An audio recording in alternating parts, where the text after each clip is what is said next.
Oh. Okay.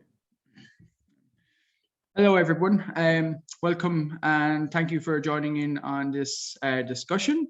My name is Liam Slevin. I am the creative director of the Middlesbrough Weekender, and I'm absolutely delighted to be able to introduce Jessamyn Fiore, who's joining us from somewhere just outside of New York, I believe. New Hampshire. New Hampshire, okay. So, so we're just basically, we obviously are delighted to be presenting some of Gordon Clark's work at this year's festival.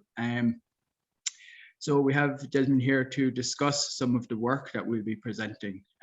We're showing Day's End, which has a new edit, which is the UK premiere, which we're buzzing about, and we have Splitting, two works that are well known by Gordon's works. So I suppose, do you want to give a small introduction yourself, Jessamyn? Yeah, absolutely. First of all, thank you so much. I'm really delighted to be speaking with you. I'm sorry I can't be there in person, but it really is, we're so thrilled that Gordon Clark is being shown as part of your festival. And yeah, I am the co-director of the Gordon Clark estate, as well as a curator. I run the estate with my mother, Jane Crawford, who was married to Gordon Clark. He, of course, died quite young at the age of 35.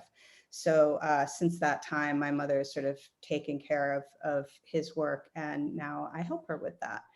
And yeah, you know, Gordon, I feel like even though he passed away quite young, at 35 in 1978, his artworks have a tremendous resonance up to today. And I think that in large part is because he was directly dealing with problems that we still deal with today, particularly just sort of, you know, the best use of our architecture, of our city space. And his work was quite political in a way, quite critical of the powers that be they, you know, city planners, developers, you know, sort of the politics that was involved with a lot of very poor decisions that were made, particularly in New York City in the 1960s and 70s. And obviously those same kind of mistakes are still made today.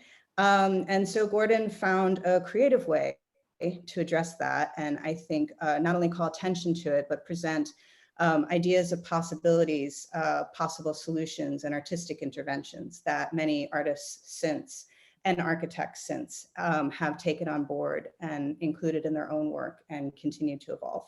So I hope it's relevant to, yeah, what's going on in Middlesbrough right now. It couldn't be more relevant to what's going on in Middlesbrough right now and across the Tees Valley. As I'm sure everybody that's watching this is aware that recently the Dorman Long Tower in South Bank was demolished at 2 a.m. in the morning, which provided a highly controversial act since it had recently been granted a Grade 2 listing from Historic England. This was rescinded by the Secretary for Culture, Media and Sport. So really, wrong decisions, as you said, made by political powers, and the effect that that has on the cultural landscape, the physical landscape. The skyline of Teesside is very much, it's quite a different skyline now, which is quite a tragic event really to take part. Just to, I think Day's End, to start maybe with the Day's End work. Obviously the work was, it opened, I believe, and then was closed by the city. By the city, yeah. On the day. So, I mean, just to give a little more context as well, Gordon did grow up in New York City and, you know, and saw, again, these sort of mistakes being made. For example, when he was younger, there was a man named Robert Moses who basically came up with the theory of we should put a highway through everything. He actually wanted to build a highway through all of Lower Manhattan, straight through the Village, through Soho, et cetera. And that was stopped by an incredible grassroots campaign led by Jane Jacobs. But there was already this awareness of these sort of city planners wanting to demolish historic spaces, demolish communities, basically all in the name of progress. And so when Gordon got to college, he studied architecture at Cornell University, and was really trained with some of the best at that time, and with a lot of modernist theories in architecture. But he was sort of looked towards, rather than demolishing spaces and building something new, what would happen if we took what already existed? And even if what was already there was now made obsolete because of the changes within the society and economy and community, is there a way to transform these spaces so that they're still in dialogue with the people of that place, with the history of that place? And can we transform them and involve them in ways that would actually give the community, the everyday lived life, a new element and a way to experience what it is to be an urban dweller? So Days End is a fantastic example of this. This was a piece he did in 1975. And while most of the large architectural cuttings he did, which is where he would take an entire space and sort of radically transform it by removing bits and pieces of it, most of those he had permission for. Days End was the largest that he had no permission for. He really sought out this space. And to give you a little context of this space, which I'm sure you can relate to in Middlesbrough, Manhattan once was the manufacturing base of kind of the New York City area, and it had a very, very active port on its west side, right where Chelsea is and the meatpacking district is now. That was all piers, large piers, and be transport of goods in and out.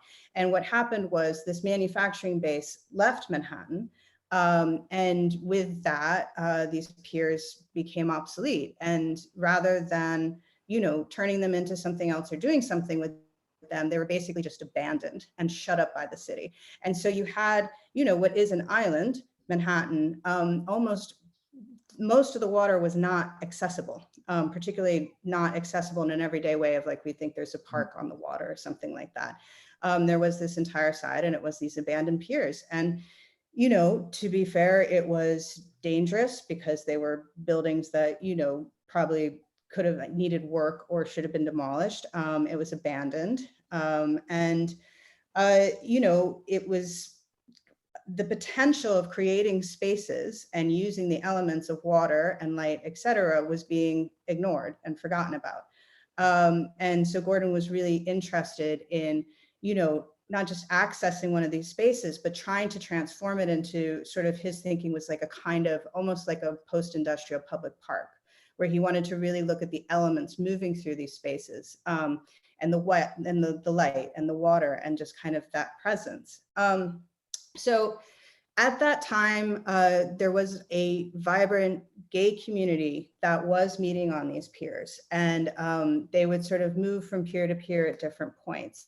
And so when he was starting to explore the piers, he was exploring that community, and he ended up choosing a pier that at that moment wasn't being frequented. And but he was still aware that this was very much this space. And so he decided to go into that pier and create a series of cuts. He started with making a cut up in the ceiling so that like a spot of light could come through, and he followed where that light would move through the space, and from that determined where the other cuts would be. And when you see images of Days End, the most dramatic part of it is obviously this sort of sail or kind of half moon shaped cut at the very end. And that end is facing west. And so when the sun set, the space would fill with light. And so if you think about this transformation of space from this dark kind of, maybe scary, intimidating, abandoned, post-industrial space to be opened up to this light, almost like a cathedral. And he would even describe that he wanted this space to be like a light and water temple. And he bisected the pier as well. So removed all the timbers from a certain section to sort of create like a little moat that you'd have to walk across some of the timbers and platforms to get to the other side. But what that allowed is that when the light came in from these other cuts, it would reflect off that water, which in turn would reflect off the ceiling. So again, creating this shimmering, beautiful space. And it was his intention that the space would be totally open to the public for a year. And he did this, though, completely without permissions. So while he was creating the work, and you would think somebody would notice cutting a giant hole into a pier on the Hudson River, nobody did. Not really, if people did come around, he'd say, oh, it's just demolition or whatever. He did sort of lock it up at that point to make it safe. So in case people did wander in, they wouldn't wander into, active construction work. Then when the piece was finished, he opened it up and he wanted people to come in. Unfortunately, there was a write-up. His art dealer decided to throw an opening. There was a write-up about this opening, and somebody from the city said, hold on a second, that pier is not, that's belongs to the city, that's not for him to use. And so the city came in actually to the opening. There was a swarm of cops. And so they shut it all down and tried to block it off. And Gordon ended up leaving the country, and there was a warrant put out for his arrest, or at least to fine him greatly. So we also have a correspondence between him and this lawyer and this detective trying to track him down. So it was this piece that he really thought of as a kind of a generous gesture, like almost trying to create, again, like a park or an art park, or just transforming the space so that people could kind of come in and see their city, see this place within the city in a different context. But because of the police coming in and shutting it down, he always felt like it was a kind of aborted piece, that it never got to have its full life. Like he really wanted it to be open to everybody for at least a year to experience every single season of it. Even the film itself, which you're showing a new cut of, the original film wasn't finished. And we only recently found through the Canadian Centre for Architecture that has the archive, this additional footage, which is the original ending for the film. So that's the UK debut that you're showing. But I think it points to how disappointed he was in that he felt like this work never got to fully be expressed. But that being said, if he had asked permission, he would have been told no. And like there was no way. And a lot of the works that he wanted to do were completely rejected constantly. And because people were not in the place of, again, looking at these kind of structures and their potentiality as an art or park or public space. And so I think, that it's a relevant conversation because it's traumatic when you lose pieces of your cities. Architecture, it's not just, it plays a psychological role as well as the physical role. And, the monuments of our cities, depending where different structures, particularly if that's tied to the history of a particular community, for those to just be erased is traumatic. And so, yeah, it's relevant. How can we not only save these structures, but how can we transform them in a creative and positive way to meet the needs of the present too, while, not erasing the past? Yeah, absolutely. I think it's interesting as well with this idea of destruction with his work, even though like making the actual cuts to the building was about letting light in more than anything. And it's like that in itself is quite a positive message to be able to sort of allow that in. And that sort of messaging towards, I suppose, planners, councils, etc., is maybe more of a difficult thing to sort of understand in this context. Yeah. No, it is. I mean, I think that that's true. And obviously there's, destruction is in the work because so many of the structures, well, all of the structures were destroyed, some immediately after he cut them. But that being said, he was not famous in his lifetime. And what he was doing was, pretty radical. And we have so much correspondence where he's just asking and asking and asking for permissions, asking for support. And the only structures that he was able to get permissions to cut were ones that were already slated to be demolished.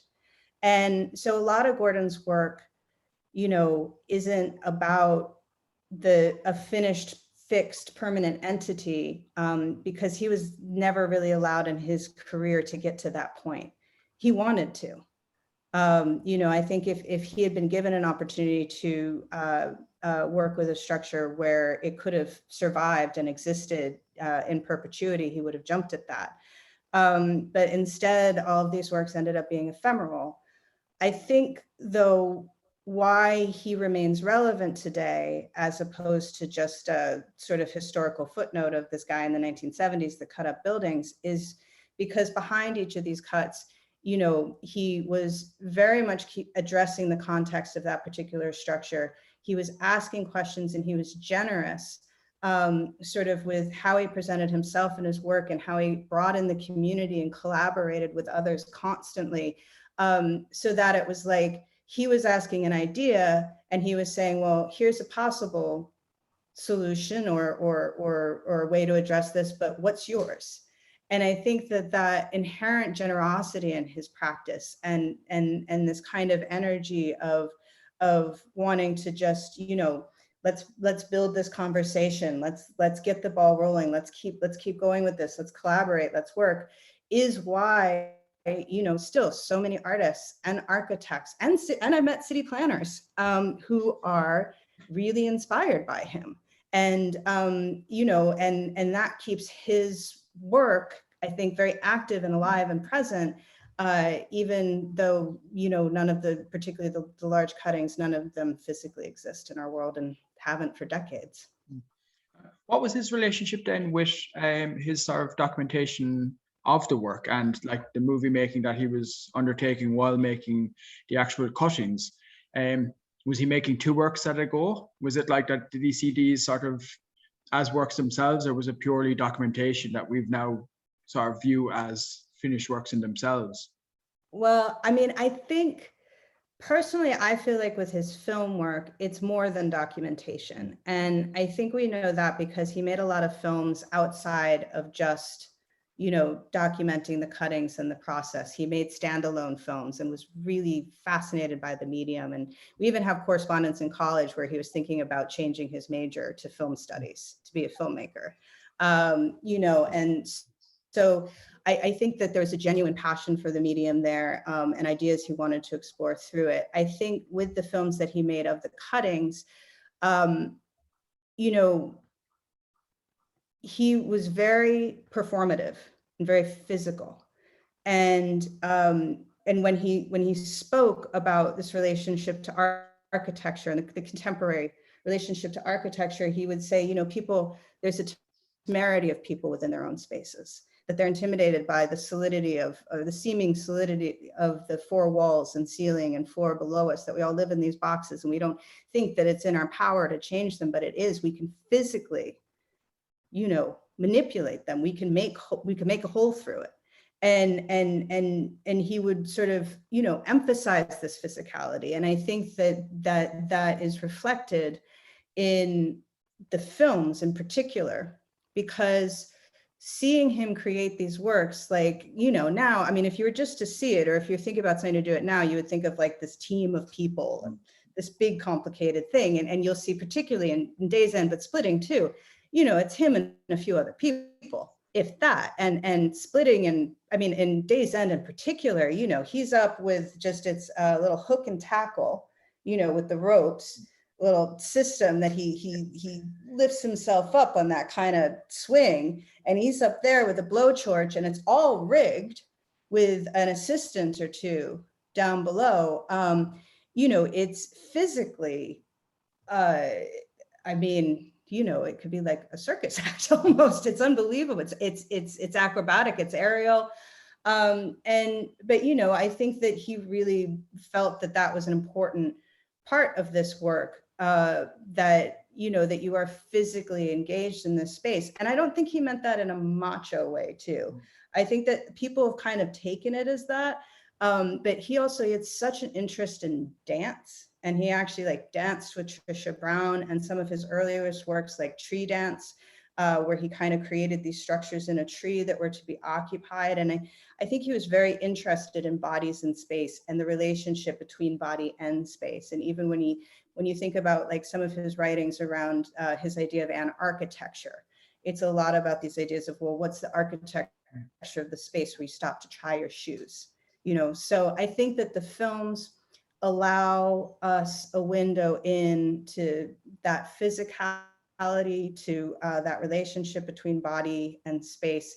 They also sort of allow, I think, the capturing of the light and the line in a three-dimensional space. More so than obviously the photographs, the collages, he's also pointing a lot to that, to the sort of disruption of linear space that his cuts would create. But with the films, you know, you can obviously experience that in a completely different way.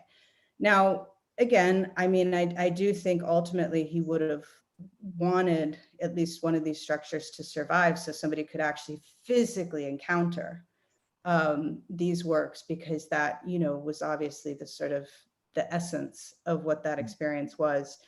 But I feel like everything he did around these pieces, from the films to the collages to the Severchromes to the writings, they're all works, you know, they're all artworks.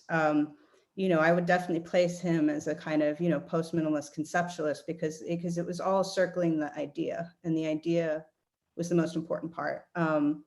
And they're all expressions of that idea. So, but you know, with the films, I think the films are what we have that can most closely bring us to what that experience was. And you know, and it's a great introduction to his work for sure. Absolutely. So we'll also be showing Splitting, as mentioned previously, and this was more of a domestic space. I believe this house was also earmarked for demolition. Yeah. So it was that sort of sanctioned cutting as such. His work around the domestic spaces, did you find, is this more of a personal sort of element to the work, coming from sort of his own family background, how he grew up, like a very literal reading of cutting a house? Was this at play as well? But as you said about people taking control of their domestic spaces and making those cuts themselves, and was there sort of an element of not control, but trying to maybe understand his own sort of upbringing and just adding a more personal approach to the work?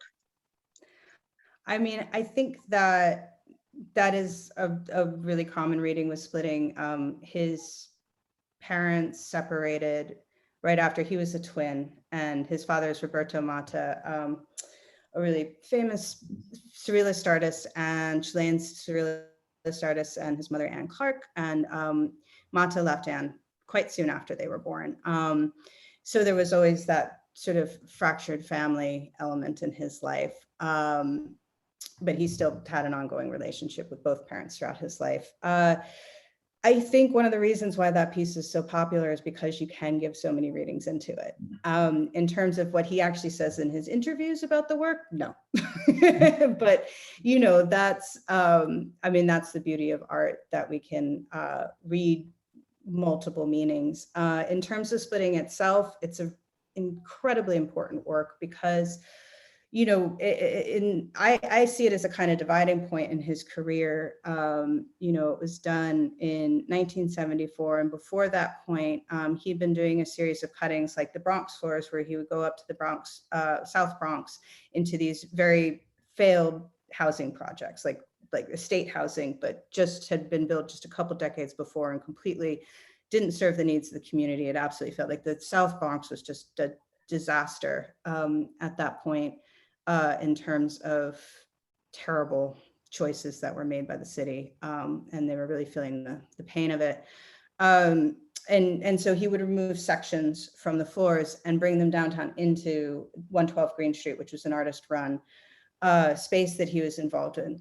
But so at that point, there was a lot of kind of cutting and removing, bringing to space, not bringing the audience to the cuts. And he had done another cutting in Italy where he'd actually gotten to cut a whole structure that was a small architecture office. But again, that was mostly about documenting it. Splitting was the first time where he made a cutting and brought the audience to the cut. And the house itself was a small suburban home in Englewood, New Jersey. And it was owned by Holly and Horace Solomon, who Holly ended up being his gallerist. They were supporters of him.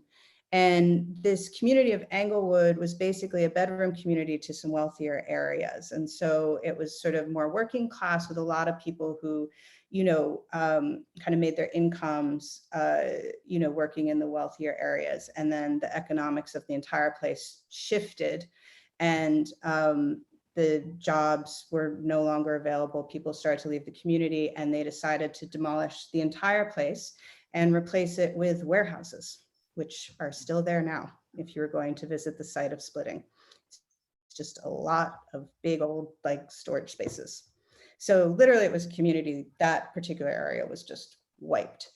And so, so Gordon also saw this idea of like this kind of one community being split off from this wider context that was at one point this sort of, holistic,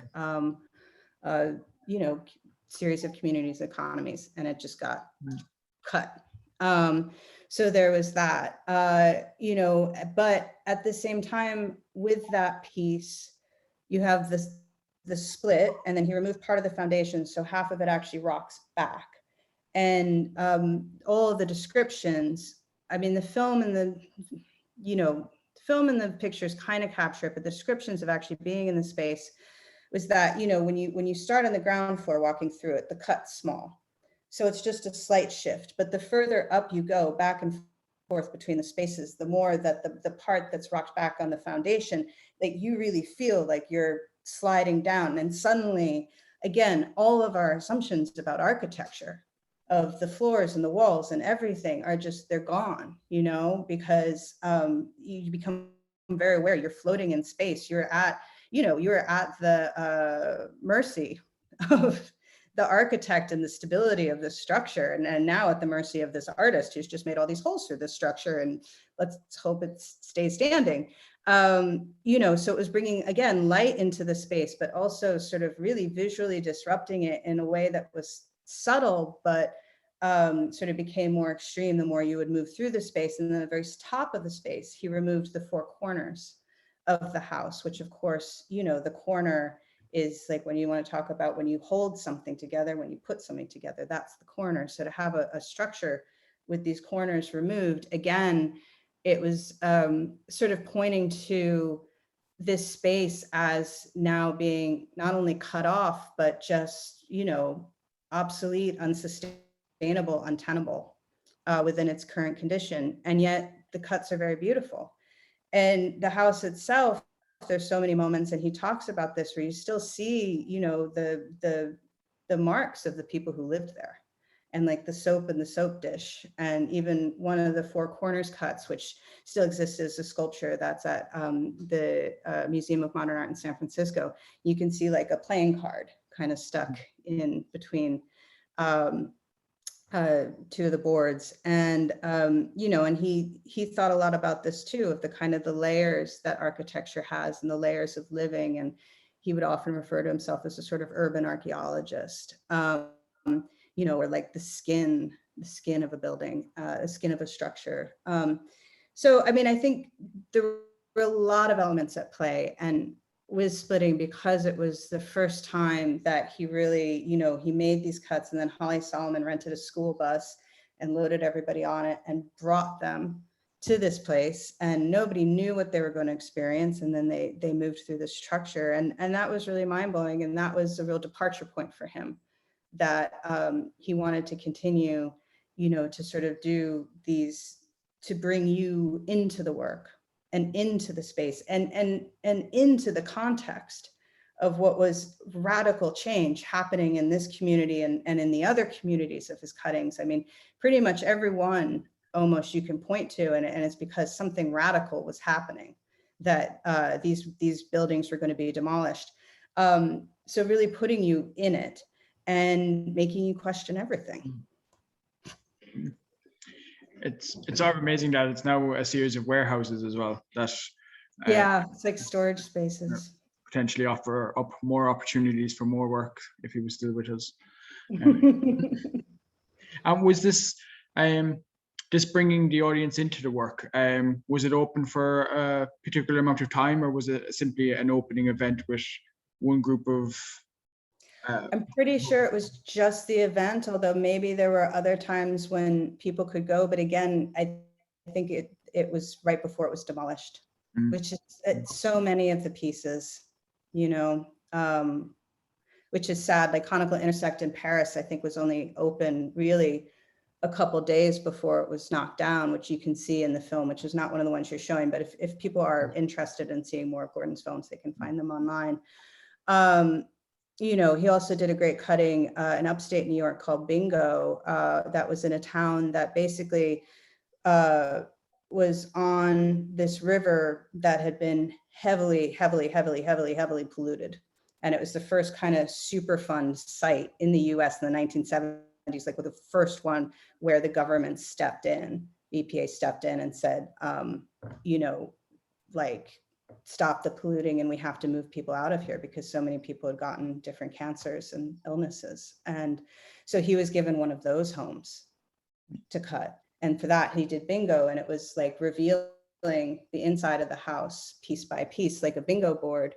But again, you know, this metaphor of sort of like, it looks like this perfect family home structure on the surface, but beneath, you know, revealing that there's something corrosive and deadly there, which was this slow poisoning from the toxicity of the area. So, you know, I mean, really each work does point to some kind of issue, which are all issues that we are obviously still struggling with today.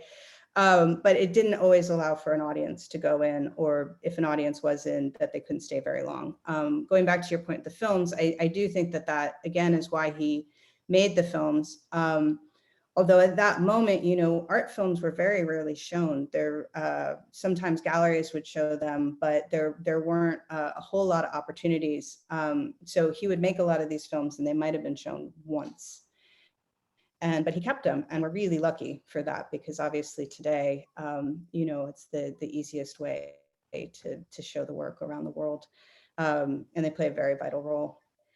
But, you know, I mean, in terms of bringing in the community, though, we've been really focused on the cuttings, which of course you're showing, but there's a lot more to Gordon's practice that now we would actually put under the category of social practice, because he wanted to get people engaged and involved. And, you know, really great example of this is his use of food in art.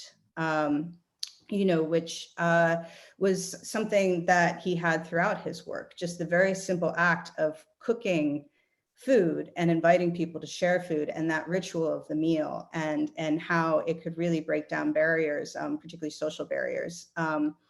Like one example is he did a work underneath the Brooklyn Bridge that was sort of a part of the show that Alana Heiss, who went on to found PS1, put together, where she invited all of these artists to do site-specific pieces underneath the Brooklyn Bridge. And it was an amazing array of artists, and also musicians, like the Philip Glass Ensemble played.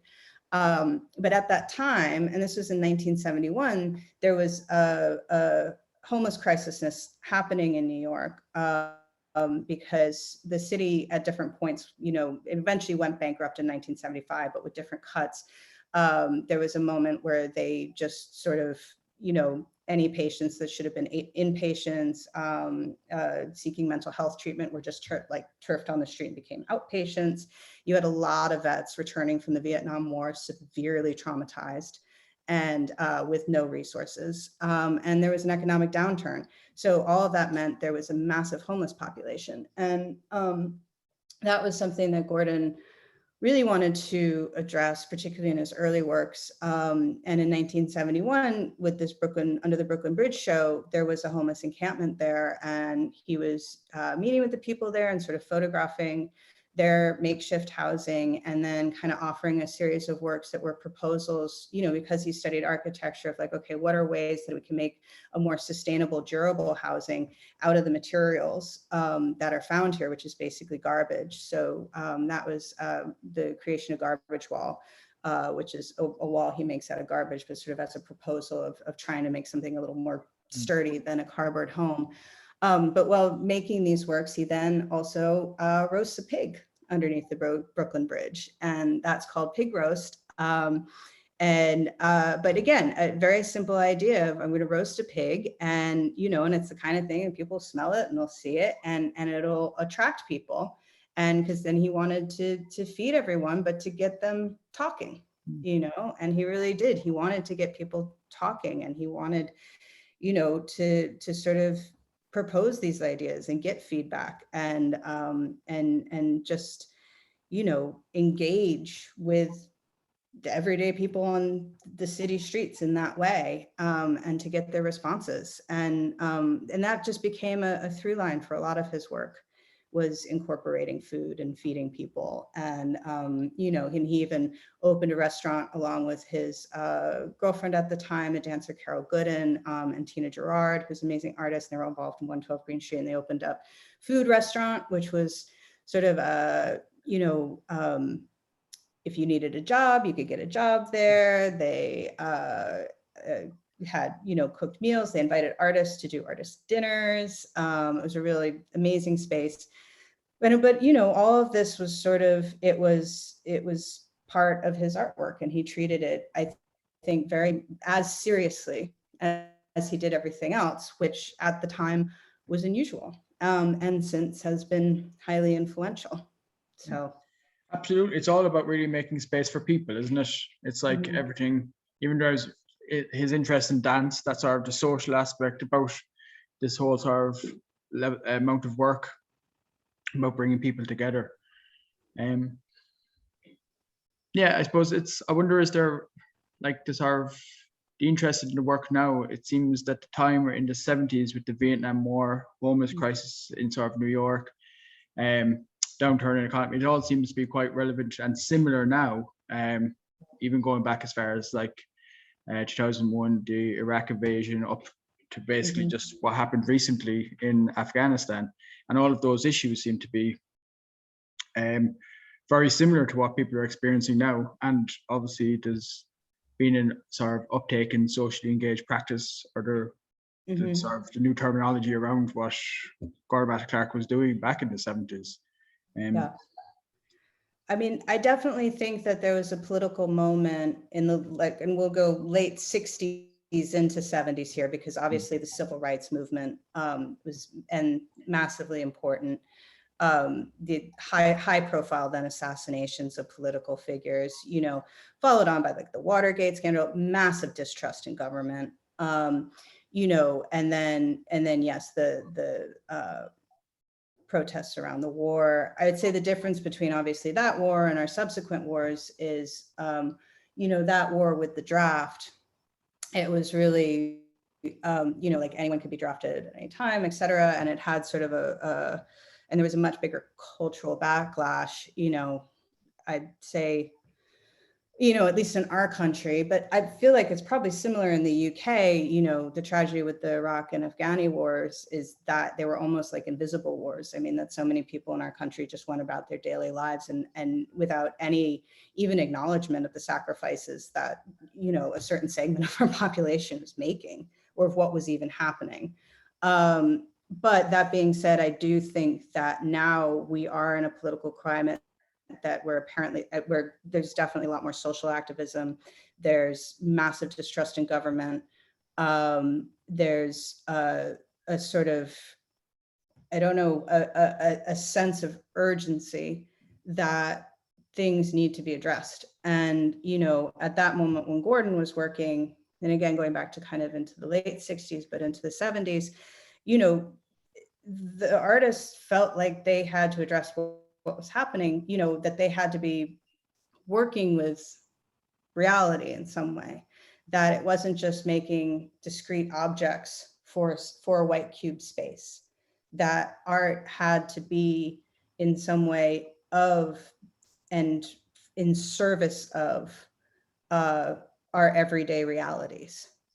And, so just him and other artists at that moment using the city itself as material and making works that were pointing towards, or were proposals, or were actively trying to have some kind of effect, positive effect on, what was people's everyday lives, what was the crises they were up against. That, yes, that's something that we see a lot now. That was a pretty big departure, at the time. I mean, particularly compared to, what was happening just in the previous decades.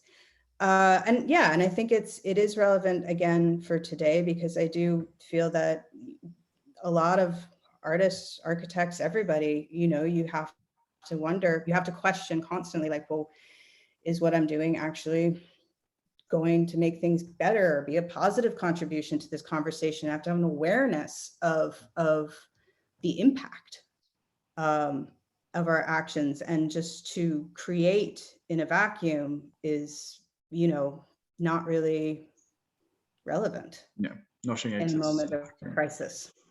And and we're there for sure. We are.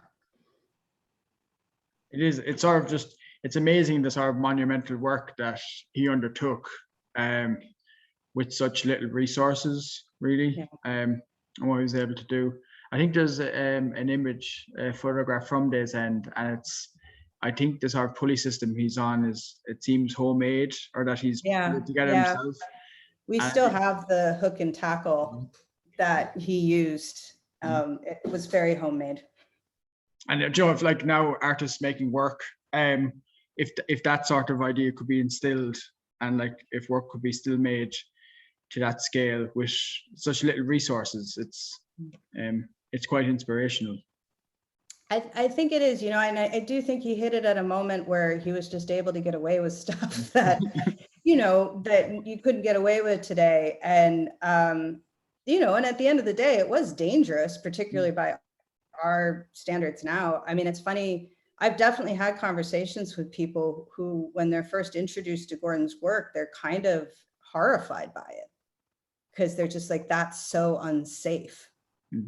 How could, like, I had this conversation with somebody about Days End recently, where she was just aghast. She was like, how could he cut holes in the floor and just expect people to walk through it? They could fall in, they could get hurt. What's wrong with this man? It's like, I guess he trusted them enough not to fall in. I mean, it was a different time. But yeah, I mean, he was able to do this at that time. He didn't have a lot of resources, but again, it was just this very odd moment where, you could live quite cheaply in Manhattan. And it's just, that fleeting moment. And he had a lot of community support. And I think that also is really important. We've touched on it, but he really was at the center of a community. And that community was based around 112 Green Street and Food Restaurant. But they really supported one another.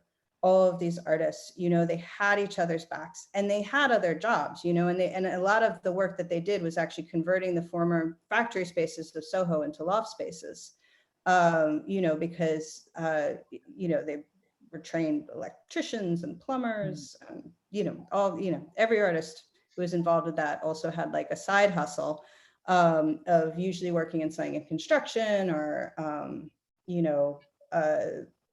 these kind of jobs. And like I said, Food Restaurant provided jobs. So there was always like a bit of a hustle element to it. But there was this boom in kind of artist-run spaces. There was a move of some pretty radical, smaller commercial galleries down to Soho, who actually figured out how to exhibit works that, at that point had zero commercial, appeal, because they weren't, a sculpture or on a pedestal or a painting. And those gallerists were actually able to translate, for a whole new generation of how this work could be saleable, which, then some could argue, well, that led to the 80s. But basically it's just this moment of people kind of all figuring this out, supporting one another, being able to have access to cheap real estate, and and the commercial art world not really being too present in all of that. So, it was fantastic that he could do what he was able to do. He himself didn't feel that he ever accomplished what he wanted to accomplish. And he got pancreatic cancer, they found out in the start of 1978. And he actually said to my mom, when I die, it's okay if you throw everything away, because I never really got to be where I thought I should be. And which is really shocking, which of course she didn't. But, you know, I think that he was, I mean, he had an incredible output. He was incredibly prolific. He accomplished really impressive things in his life, but you do sort of get the sense it was just the beginning. You know, but again, you know, I think we're so lucky with him, and that's why I always bring up the generosity of his practice, because so many great artists and architects and others have picked up these ideas and kind of carried on the conversation that he started, and I think will continue to do so. And I think that is, you know, probably something he could have never imagined, but it's really inspiring. And yeah, and I'm really excited that this conversation is happening now in Middlesbrough. And I honestly can't wait to hear what you all think about this and what possibilities there might be in the future from these ideas. You know, and yeah, I mean, I want to hear all the feedback. Brilliant. I think that's a good place to maybe leave it. I'd just like to thank everybody for tuning in, and thank you, Jessamyn, for sharing all of that wonderful knowledge. Yes, so enjoy the festival, people. If you're watching this, there's lots to see. Go out and grab the program, and talk to you soon. Thank you very much. Thank you. Bye.